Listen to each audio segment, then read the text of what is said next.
দেশের সবচেয়ে বড় উপজেলা রাঙামাটির বাঘাইছড়ির আয়তন ৭০৩ বর্গ মাইল।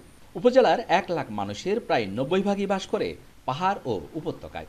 বছরের অর্ধেক সময় উজান থেকে নেমে আসার ঢলে জলবদ্ধতায় নিমজ্জিত থাকে উপজেলাবাসী। বর্ষায় ভারতের মিজোরাম থেকে নেমে আসা পাহাড়ি ঢলে হঠাৎ ফুলে ফেঁপে ওঠে কাচালং নদী। লোকালয়ে নদীর পানি প্রবেশ করে মুহূর্তে তলিয়ে যায় ঘরবাড়ি সহ নানা স্থাপনা। ২০,০০০ একরের বেশি ফসলি জমি পানিতে তলিয়ে যাওয়ায় উৎপাদন ঘাটতি আর আর্থিক ক্ষতির শিকার কৃষকরা। উত্তরে বাবুপাড়া, পূর্বে উগলছড়ি, দক্ষিণে লাইল্যাঘোনা, পশ্চিমে কাচালং নদীর পাড় ঘেঁষে সরকারি সড়ক পর্যন্ত বিস্তীর্ণ এলাকায় দেখা দেয় জলাবদ্ধতা। অভ্যন্তরীণ খাল ভরাট আর কাপ্তাই হ্রদের পানি বাড়ায় পানি নির্গমন পথও বন্ধ হয়ে পড়ে। এ কারণে বছরের জুলাই থেকে ডিসেম্বর পর্যন্ত ৬ মাস স্থায়ী হয় এই জলবদ্ধতা।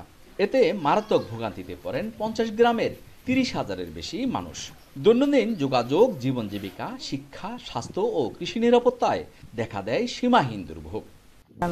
৬ মাস ডুবা থাকলে ৬ মাস বাসা থাকে, মানে যাতায়াত কষ্ট হয় মানুষের। পানি পানি হইলেই সময় শ্বাস করতে পারে এক কুণ্ড, মানে বুড়ো কুণ্ডটা করতে পারে, ওই বর্ষা কুণ্ড আর কোনো কিছু করতে পারে না, ডুবা থাকে। এখানে পেশাবগুলো সব কষ্ট হচ্ছে, তারপর গোসল করার পানি মানে কোন দিকে পাচ্ছি না, টিউবওয়েলের পানি মলা হয়ে যাচ্ছে, খেতে পারছি না।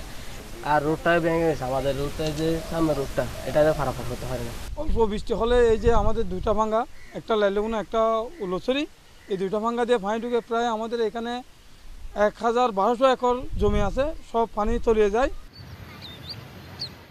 আবার শুষ্ক মৌসুমে দেখা দেয় বিপরীত চিত্র। কাচালং নদীতে পানির সংকটে বন্ধ হয়ে যায় নৌ যোগাযোগ।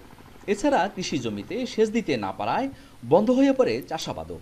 কাচালং নদী বড়টনের কারণে হালকা বৃষ্টি, বর্ষার মৌসুমে বৃষ্টি আসলে নদীর পানি উঠে আমাদের ফসলাদি অনেক নষ্ট হয়, আমরা অনেক ক্ষয়ক্ষতি হয়ে যাই। আমাদের ক্ষেতিগুলা পানির অভাবে নষ্ট হয়ে যায়, ওই সময় নষ্ট হবে না, আমরা টাকাটা ওই তুলতে পারবো। আমরাও মনে করেন যে কি চাষবাস করে সুখে দুগা ভাত খাইতে পারবো। সরকারের কাছে হইলে এই আবেদন আমার। এদিকে কাচালং নদীতে ড্রেজিং, ভাঙা অংশে স্থায়ী বাঁধ নির্মাণ ও কাপ্তাই হ্রদে পানির উচ্চতা নিয়ন্ত্রণে ব্যবস্থা নেওয়ার আশ্বাস জেলা প্রশাসকের। কাচালং নদীতে যে অংশটা বলেছেন সেটাও আমরা সংশ্লিষ্ট কর্তৃপক্ষ, যে বিশেষ করে পানি উন্নয়ন বোর্ড এটা কাজ করছেন, আমরা প্রজেক্ট কর্তৃপক্ষের সাথে কথা বলবো যাতে তারা আপনারা যে সমস্যাটা উত্থাপন করেছেন সেই বিষয়টাও যাতে তারা তাদের প্রজেক্টে যে ডিপিপি প্রণয়ন করা হবে সেখানে যাতে এটাকে অ্যাড্রেস করা হয় সে বিষয়ে আমি তাদের দৃষ্টি আকর্ষণ করব। দ্রুতই স্থায়ী সমাধানের মাধ্যমে জলবদ্ধতা নিরসন করবে প্রশাসন, এমনটাই আশা স্থানীয়দের। ৬৫ বছরের পুরনো এই কাপ্তাই হ্রদের তলদেশ দখল, দূষণ আর পলিজমে ভরাট হলেও ড্রেজিং হয়নি একবারও।